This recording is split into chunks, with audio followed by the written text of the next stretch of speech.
नमस्कार, मैं हूं राजेंद्र तिवारी और आप देख रहे हैं अनब्रेकिंग। अनब्रेकिंग के इस वीडियो में आपका स्वागत है। बात करेंगे बिहार चुनाव की। कल 122 सीटों पर दूसरे चरण का मतदान होना है और उसके बाद 14 तारीख को नतीजे आने हैं। एक तरह से चुनाव प्रक्रिया अपने समापन की तरफ पहुंच रही है और उसी के साथ तमाम तरह की चर्चाएं, तमाम तरह के आकलन, तमाम तरह के असेसमेंट सामने आ रहे हैं। आज तेजस्वी यादव ने प्रेस कॉन्फ्रेंस करके बहुत बड़े बड़े आरोप लगाए और ये आरोप गृह मंत्री से लेकर के मुख्यमंत्री निवास तमाम तरह की बातें उन्होंने कही। इसके अलावा पिछले 3 दिनों में अगर देखें तो प्रियंका गांधी, राहुल गांधी, तेजस्वी, ये सारे लोग लगातार इस बात की तरफ इशारा कर रहे हैं कि वोट चोरी पर कैसे वो वोट चोरी को खास तौर पे बात कर रहे हैं ये लोग और इस ताकीद भी कर रहे हैं जनता की कि वो वोट चोरी रोके। दूसरी तरफ एनडीए में कुछ चीजें सामने आ रही। आज विज्ञापन आया जदयू का जिसमें प्रधानमंत्री मोदी नीतीश कुमार के बराबर उस विज्ञापन में खड़े हुए हैं और बहुत दिनों के बाद ऐसा हुआ कि जदयू के विज्ञापन में एनडीए सरकार की बात कही गई। नहीं तो उनके सोशल मीडिया, उनके ऑफिस पर जो होर्डिंग और जो क्रिएटिव्स आते थे उनमें नीतीश सरकार की ही बात की जा रही थी। भारतीय जनता पार्टी के ऑफिस में भी नीतीश कुमार की आदमकद फोटो दिखाई देने लगी। तो ये सब चीजें भी समझेंगे कि क्या है।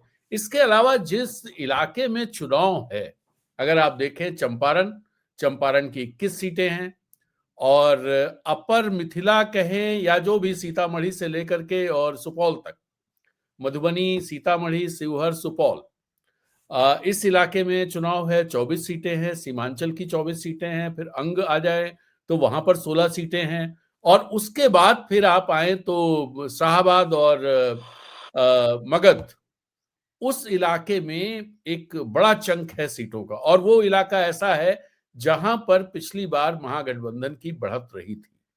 हालांकि ये सारे इलाके, चाहे आप चंपारण की बात करें या मिथिला, अपर मिथिला की बात करें, अंग की बात करें या सीमांचल, पिछली बार इन सब जगहों पर एनडीए ही बढ़त, जबरदस्त तरीके से बढ़त बनाए हुए था और ये कहा जाए कि इन इलाकों की वजह से ही एनडीए की सरकार बनी तो गलत नहीं माना जाएगा।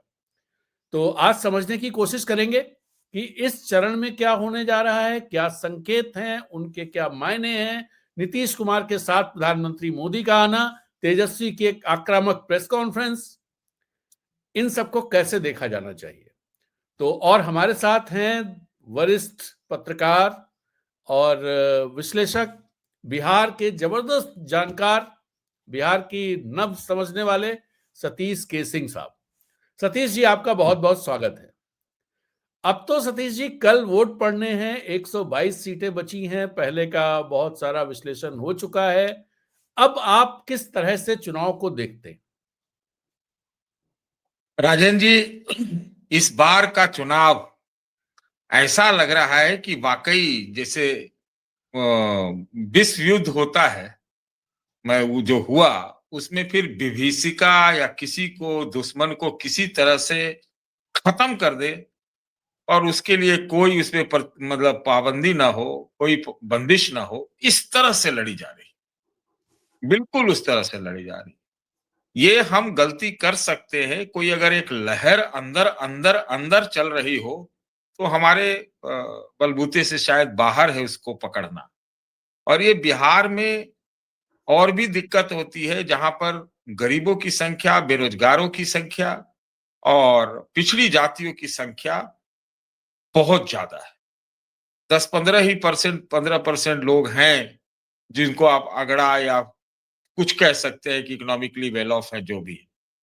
तो पिछड़े वर्ग में जो साइलेंट लोग होता है उसकी बातों को पकड़ना बहुत मुश्किल होता है, बहुत मुश्किल होता है। और इस प्रकार से एक दो चीजें तो बिल्कुल साफ है कि भारतीय जनता पार्टी की तरफ से बड़ी जदोजहद की जा रही है। अब खुद देश के गृह मंत्री वहीं जाके बैठिए गए हैं पटना में। ऐसा शायद ही कभी हुआ होगा कि भाई इतना क्या जरूरत है कि आप देश के गृह मंत्री दिल्ली छोड़ के पटना में बैठ जाए, आते जाते आते आने जाने का तो सिलसिला पहले देखते वो थे। दरअसल वो 17 तारीख से अब तक सिर्फ दिवाली के 2 दिन और छठ के 2 दिन, बाकी सारे दिन पटना में ही रहे हैं वो। तो पटना में तो इसलिए ना मैं कह रहा हूं कि किस स्तर पे ये चुनाव लड़ा जा रहा है, इसी से अंदाजा लगता है।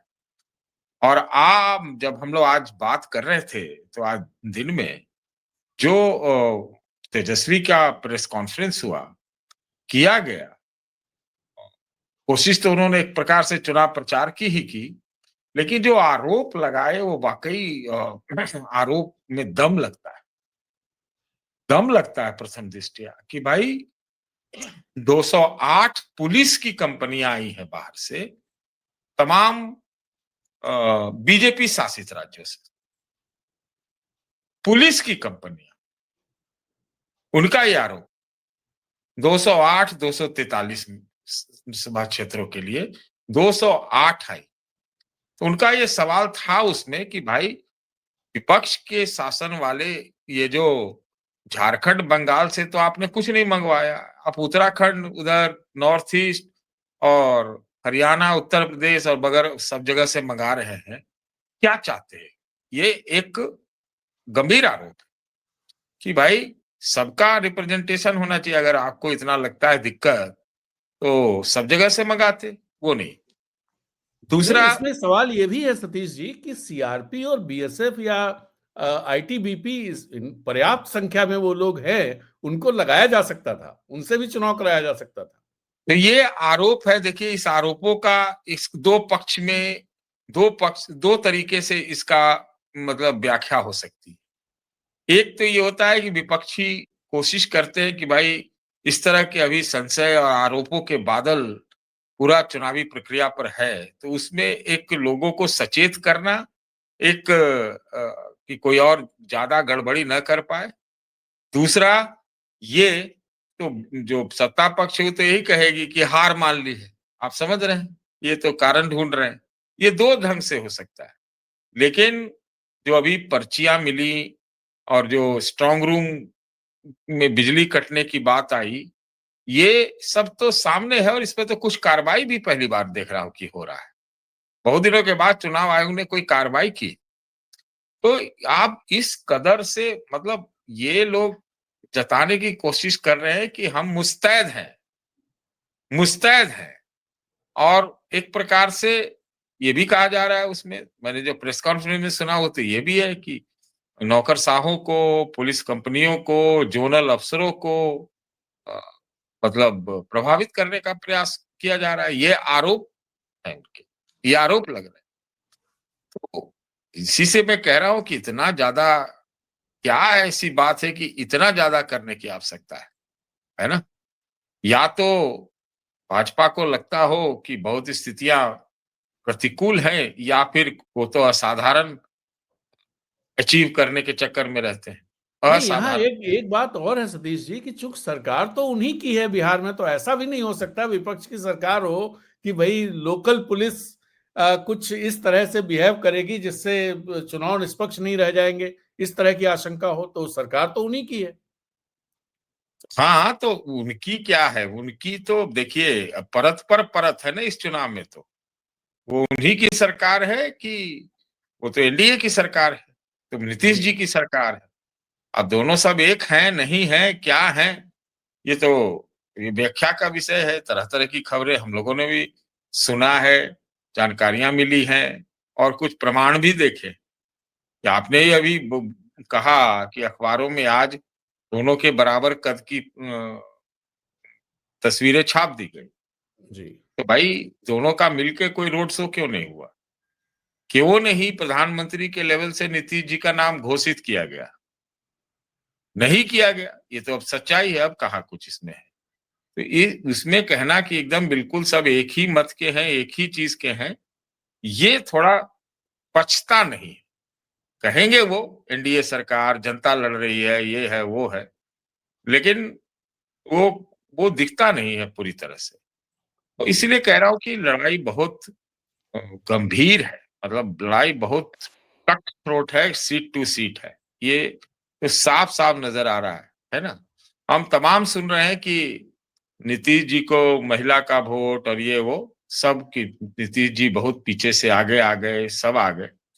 आगे आ गए होंगे, हो सकता है जो पहली बार थी पिछले बार उससे आगे आ गए होंगे, लेकिन कितना आगे आए ये भी तो सवाल है कि कितना आए आप आए हैं और आप आए हैं कितना, एकदम ड्राइवर सीट में रहेंगे नहीं रहेंगे, कुछ ना कुछ तो है इसमें, तो कहीं दो राय नहीं है कि कुछ ना कुछ अ, मतलब झोल है इसमें। और ये भी हम लोगों ने सुना, अब इससे भी इनकार नहीं होता है कि भाई जो विपक्षियों ने जिस तरह से नीतीश जी को लगभग लगभग बचा के रखा हमले से, ये तो हम कह सकते हैं लगभग लगभग, कुछ तो कहना नहीं, ही बचा पड़ता है। के क्या, तारीफ की। प्रियंका गांधी ने तो परसों की अपनी सभा में कहा कि नीतीश जी बिहार के अपने हैं। हाँ, अच्छा, ये भी कह दिया, हमको नहीं ये मालूम शब्द था। इस्तेमाल किया। हाँ, तो ये सब रास्ते खुले हुए हैं और लगता तो यही है, हम लोग चर्चा भी कर चुके हैं। देखना होगा कि क्या आता है। अब देखिए बीजेपी से गलती तो हुई है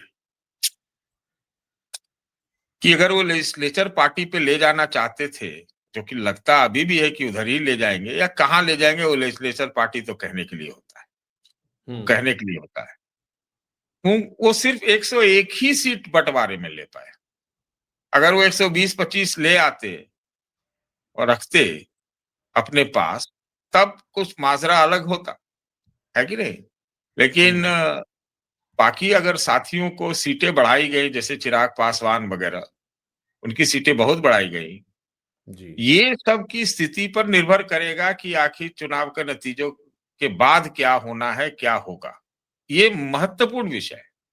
और जिस प्रकार से संवादहीनता और क्या कहते हैं समन्वय बीजेपी और जेडीयू के बीच नहीं दिखा, अधिकांशतः अधिकांशतः नहीं दिखा, या कुछ जी। एक भाग है जेडीयू में उनका समन्वय भाजपा से दिखा। ये अगर वो स्ट्रेटजी का पार्ट था कि भाई नीतीश जी के खिलाफ एंटी इनकम्बेंसी पूरी तरह से न हो, तब तो चलिए सुपर कामयाब माना जाएगा। लेकिन लाख टके का प्रश्न तो यही है ना कि मान लेते हैं कि एनडीए जीत गई, तो क्या भारतीय जनता पार्टी नीतीश को मुख्यमंत्री मानेगी या नहीं मानेगी? नहीं मानती। और आप कह रहे हैं कि प्रियंका गांधी तारीफ करती है, इसका क्या संकेत माना जाए? इसका तो कुछ संकेत कुछ दूसरा ही हो जाएगा। ये तो संकेत दूसरा ही होगा। तो ये हम्म। एक भारतीय जनता पार्टी, मुझे व्यक्तिगत रूप से लगता है, हालांकि आजकल तो पॉलिटिकल पंडित के बारे कहना भी अपने आप को या सोचना भी लगता है जैसे गुनाह हो गया है, बहुत गड़बड़ है। तो बहुत मतलब इस ढंग से चीजें हैं, क्या कहा जाए, ये बड़ा, मैं समझता हूं कि जो फायर बस पटाखे फूटने वो फूटने ही हैं चुनाव के बाद। रिजल्ट आने के बाद असली पटाखा फूटेगा। ये मेरे मन में एकदम बैठ गया है कि ये पटाखा फूटना है और ये चुनाव नतीजों के बाद फूटेगा। ये पक्की बात है, मेरे दिमाग में ये बात आती है। जी। एक एक और इम्पोर्टेंट डेवलपमेंट हुआ कि कल संघ प्रमुख ने, अब ये देखिए कि चुनाव कहाँ कहाँ है। मिथिला का इलाका, अपर मिथिला, वहां भी मुस्लिम ठीक ठाक संख्या में है। और फिर सीमांचल तो है ही, जहां पर जो उन जिलों में पूर्णिया में 36%, अररिया में 42%, कटिहार में 45% और किशनगंज में 68% मुस्लिम पॉपुलेशन है। इसके अलावा भागलपुर, वो भी इंपॉर्टेंट जगह है। उससे पहले संघ प्रमुख का गुड मुसलमान बैड मुसलमान वाला बयान आ जाता है। इसको क्या बिहार को लेकर के कोई इसके पीछे सोच है, और ये किस तरह से प्रभावित कर सकता है? पता नहीं संघ प्रमुख क्या बयान देते हैं, क्या मकसद होता है, उस पर तो हम नहीं जा रहे हैं, उतना हमारे समझ में नहीं है। ठीक है, मुसलमानों की महिलाओं को भी 10,000 रुपया मिला होगा, वो एक कारण थोड़ा बहुत इधर उधर वोट देने का हो सकता है नीतीश जी को। जी। बाकी भाजपा को अगर इस बार मुसलमान ने वोट दे दिया, तब तो समझिए कि ये सातवां आश्चर्य हो जाएगा बिहार में। ये है, अगर उन्होंने उस ढंग से वो बयान दिया है तो। मुसलमान मतलब क्या है, अगर आप योगी जी वहां आ रहे हैं बटो कटो और इस तरह के नारे लगा रहे हैं, हम्म। तो अब तरह तरह के लैंग्वेज यूज कर रहे हैं, तो क्या इस बार तो लगता है जैसे मुसलमानों को ढकेल के महागठबंधन की तरफ कर दिया गया जी। है। इस बार तो ओवैसी का भी जोर रहेगा कि नहीं रहेगा, इसमें मुझे शक है ना? और हम्म। हालांकि नीतीश कुमार तो अपने तमाम भाषणों में जो एक ही प्रकार का भाषण रहा है, मैंने 10 सुने होंगे, तो वो तो मुसलमानों के लिए अच्छा ही बोलते हैं, लेकिन उधर योगी आ जाते हैं, उधर गिरिराज जी दे देते हैं बयान, तरह तरह के नमक हराम क्या क्या बोल देते हैं। शायद हम्म। नमक हराम जिसको बोलते हैं उसको बैड मुसलमान बोल समझा जाए, व्हाटएवर। हाँ, लेकिन मैं आपको बताता हूँ, कल राजीव प्रताप रूडी एक चैनल पे थे हमारे साथ। जी। तो राजीव प्रताप रूडी से पूछा गया कि क्या योगी जी का जो यहाँ आना हुआ, जो जो वो कहते हैं, उसका आप समर्थन करते हैं? तो रूडी ने क्या कहा, बहुत बहुत मार्के की बात है। मैं था उसमें, रूडी ने यही कहा कि बिहार की समाज जो है जाति का है। मुझे पहले भाजपा नेता कहा जाता था, अब हमको पता लगा कि हम राजपूत ही नेता है। तो अब इससे आप क्या अर्थ लगाते हैं? बिहार में ये बटो करो और इस प्रकार की चीजें अगर, तो यही कहा जाएगा ना। तो हम्म। जो राजीव प्रताप रूडी लोकल है वहां के, 6-7 बार जीत चुके हैं, तो उसको हम क्या मानेंगे इसको? आपकी आवाज नहीं आ रही है। मेरी आवाज आ रही है आपको? अब आनी शुरू हुई। हाँ, बीच बीच में में कट गई। फोन आ रहा है, फोन आ रहा जी। है। जी। जी। तो ये है स्थिति कि भाई जिस प्रकार से वो बिहार में उत्तर प्रदेश का टेम्पलेट नहीं चलता है, ये बात अभी तक तो नहीं चल रहा है, और हम्म। कुछ चलेगा भी तो उसका एक लिमिटेशन है, ये सब जानते हैं। नहीं तो नीतीश की क्या जरूरत थी भारतीय जनता पार्टी को? आज तो कटआउट का साइज भी बढ़ गया, ये क्यों बढ़ा? जी। या, है ना? और महागठबंधन अगर जीतेगी तो वो पिछड़े जातियों के गोलबंदी से ही जीतेगी, जिसमें मुसलमानों का तड़का होगा, अगर जीतती हम्म। हम्म। है कि नहीं? और अगर मान लीजिए कि एनडीए जीतती है तो वो नीतीश जी की वजह से जीतती है, जो कि जात गणना और आदि आदि के सामाजिक न्याय, ये सब को प्रतिनिधित्व करते हैं। सोशलिज्म को मतलब का उनको माना जाएगा कि वो है। जी। तो इसलिए ये तो आप समझ लीजिए, बीच में अगर इतना ही था, इस चुनाव में तो असाधारण चीजें हुई है ना। एसआईआर हुआ, वोट घटा, वोट घटा। जी। दूसरा, है कि नहीं? दूसरा कि आप 10-10 हजार रुपए देने पड़े आपको, दिया आपने, इस नाम पर उस नाम पर, चुनाव के वोटिंग के दिन तक आ रहे हैं, तो उनको हम्म। पता है कि जमीन की स्थिति क्या है ना? तो ये असाधारण चुनाव तो हुआ है, इसमें से कहीं दो राय नहीं। और जिस प्रकार से 75 साल में सबसे ज्यादा वोटिंग हो गई, ये हम्म। क्यों हुआ? ये भी देखने लायक ये है कि ये नहीं? सवाल बड़ा इंपॉर्टेंट है। दरअसल दो फैक्टर्स पर बात हो रही है। एक महिला फैक्टर, मतलब नए तरह से हम वाई की बात करें कि महिला एंड यूथ, इसमें से कौन सा फैक्टर आपको लगता है ज्यादा प्रभावी है? बहुत सारे लोग महिला फैक्टर की बात कर रहे हैं कि 10,000 का कमाल है कि वोटिंग बढ़ गई, लेकिन दो, यूथ दो, वाले दो, उसको भी कहने वाले लोग बहुत हैं। और बिहार में जो वोटर्स हैं वो 40 के नीचे वाले 50% से ज्यादा वोटर्स हैं, ये तथ्य भी है। आपको हम्म। क्या लगता है, एम एक्स फैक्टर है या वाई एक्स फैक्टर है? देखिए, वाई जो है ना, यूथ, वो मेन फैक्टर होगा, ये मुझे ऐसा लगता है। और एम फैक्टर जो महिला फैक्टर है, वो भी फैक्टर बड़ा है, ऐसा नहीं है कि नहीं है। लेकिन हम्म। हमको ये भी देखना होगा कि महिला और यूथ दोनों की अपनी जाति भी तो होती है, दोनों की भी अपनी जाति होती है। तमाम महिला एकदम महिला ही बन के वोट दे देगी, ऐसा नहीं होता है। इतना तो पुरुष प्रधान से हटा नहीं है। और यूथ जो है तो वो तो बेरोजगार भी है और उसकी जाति भी है, वहां जात गणना भी होती है और रिजर्वेशन भी बढ़ता भी है, और एक उस तरह की लड़ाई भी है। दरअसल ये सब मिला जुला कारण है, जो कितना प्रभावी जमीन पर हुआ है सीट टू सीट, इसको देखना पड़ेगा। लेकिन एक कोई लाइन खींच देना, ये हमको नहीं लगता है, थोड़ा ओवर सिंप्लीफिकेशन हो जाएगा। ठीक है, आप एम फैक्टर तो पहले से भी रहा है, थे महिला फैक्टर में थोड़ा तो वो नीतीश जी के पक्ष में, बीजेपी के पक्ष में थोड़ा है, अधिकांशतः वो नीतीश जी के पक्ष में। लेकिन वाई फैक्टर तो 2020 में भी तेजस्वी के साथ था, ये भी हमें देखना पड़ेगा। और ये लोग मोदी जी से बहुत ज्यादा प्रभावित है, मुझे ऐसा लगता नहीं। मैं बहुत ऑनेस्टली ये बात कह रहा हूं। बिहार में अगर कोई एक और फैक्टर मत इस चुनाव का एक ही मतलब सबसे बड़ा सवाल यही है, N factor, Nitish factor. M मतलब मोदी फैक्टर नहीं, एन फैक्टर, कि वो बनेंगे या नहीं बनेंगे, या बूढ़े हो चुके हैं, 20 साल कर गए, अब जाएं। ये एक प्रश्न है। और जिस तरह से भाजपा ने के चुनाव प्रचार में ये भ्रम फैला कि नीतीश जी का लगता है कि विदाई कर दिया गया है, वो भी भाजपा ने एक तो फैक्टर मैसेज यही दिया है कि नीतीश जी बूढ़े हो गए, जाएं। वो। हाँ, तो बड़ा फैक्टर होगा या नहीं होगा, ये होगा कि नहीं। फैक्टर का मतलब ये है प्लस और माइनस दोनों। तो अगर नीतीश जी के नाम पर नीतीश जी के वोटर अगर नाराज हो गए हो, तो पता नहीं वो किसको दिए होंगे वोट। हमें तो ये भी शंका लगती है कि जहां जेडीयू का होगा उसको दे देंगे, और जहां जीतने का चांस नहीं लगेगा तो सब आरजेडी को दे देंगे वोट। ये इस तरह से बातें हो रही हैं बिहार में। ये है, हम आपसे कह सकते हैं, हमें जानकारियां भी मिली।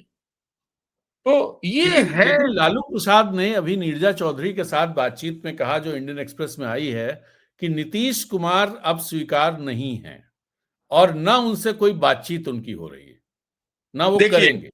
अरे देखिए, नेताओं का कहना कहना का पर हम लोग चलने लगे तो अब राजनीति के बारे में ये सब चर्चाएं बंद कर देनी चाहिए। कि कोई इसमें दीन ईमान चलता नहीं, उसमें सिर्फ प्रैक्टिकल बातें चलती है कि नहीं। नीतीश जी तो क्या क्या कस्में खा के मुकर गए, है कि नहीं। और सार्वजनिक मंचों से, सार्वजनिक बयानों, अमित शाह, दरवाजे बंद हो गए नीतीश के लिए जी, एक सदा सदा के लिए। ये तो हम लोगों ने सुना था भोजपुर में भाषण।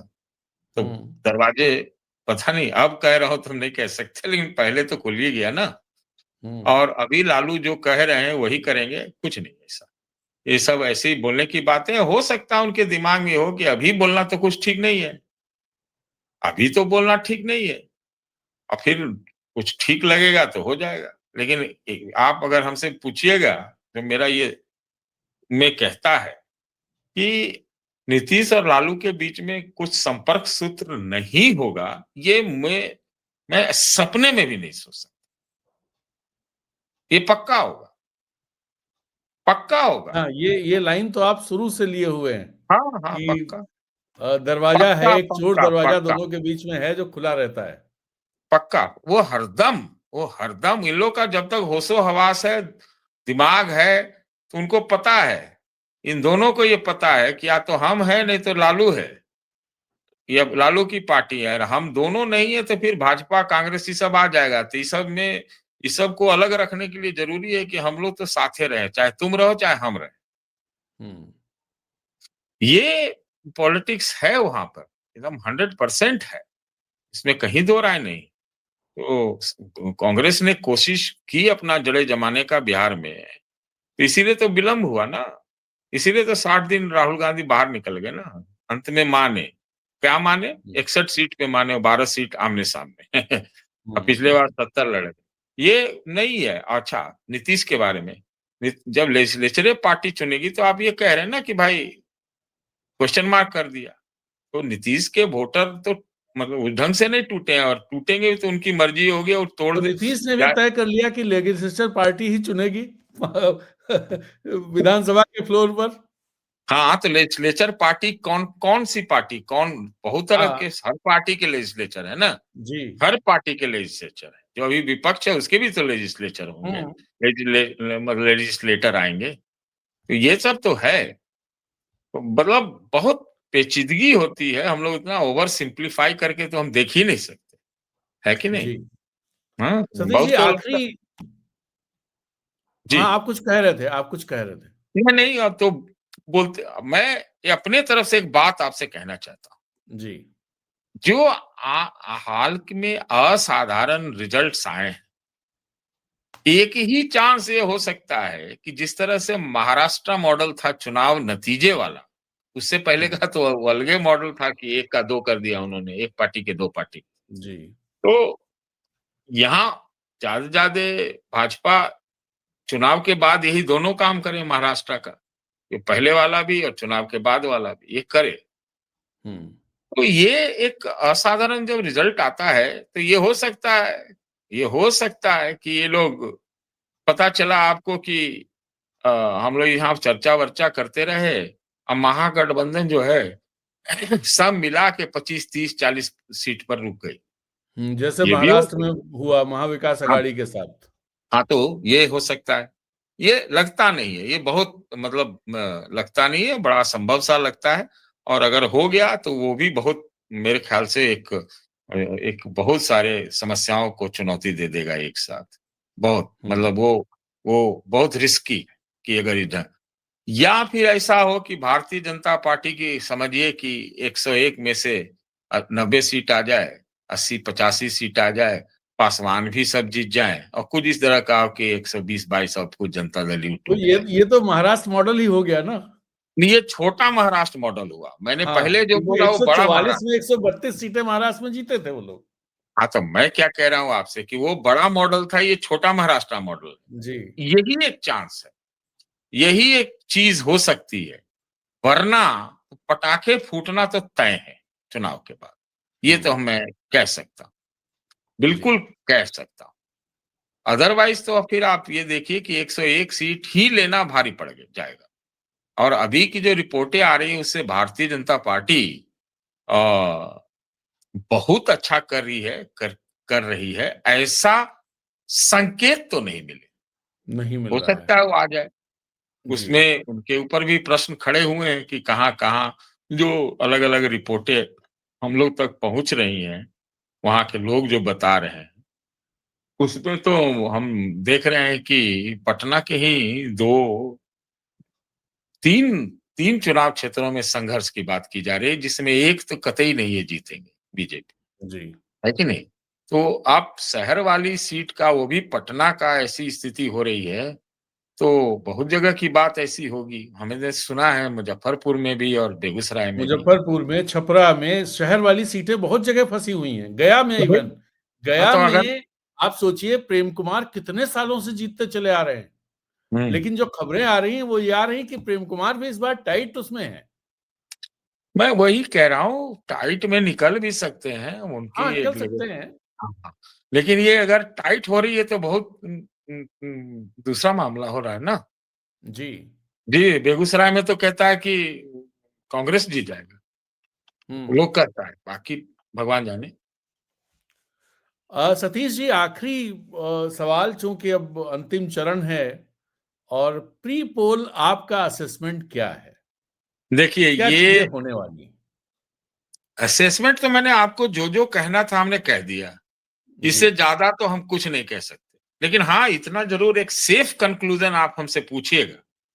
जी। बहुत अंदर कोई एक बड़ी ज़बरदस्त लहर चल रही हो, अगर वो लहर चल रही होगी तो महागठबंधन के पक्ष में होगी। मुझे नहीं पता है कि वो है कि नहीं। ये मैं नहीं कह रहा हूँ।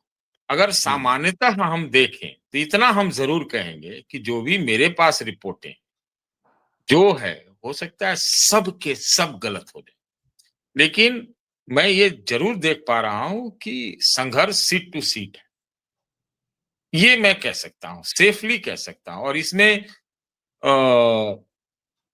सारी पार्टियों पर ये लागू है। ये ऐसी स्थिति तो है, ये हम कह सकते हैं। ये भी है कुछ एमएलए को लेकर भी बहुत एंटी इनकम्बेंसी की बात सुना है मैंने, बहुत कई हुँ। जगहों से सुना है और उसमें भी सारे गठबंधन के लोग शामिल हैं। ये भी मैं कह हुँ। सकता हूँ। यहाँ तक तो एक क्षेत्र से तो मैंने एक कम्युनिस्ट कैंडिडेट के खिलाफ एंटी इनकम्बेंसी सुनी, जो हाँ। सीपीआई-एमएल का है।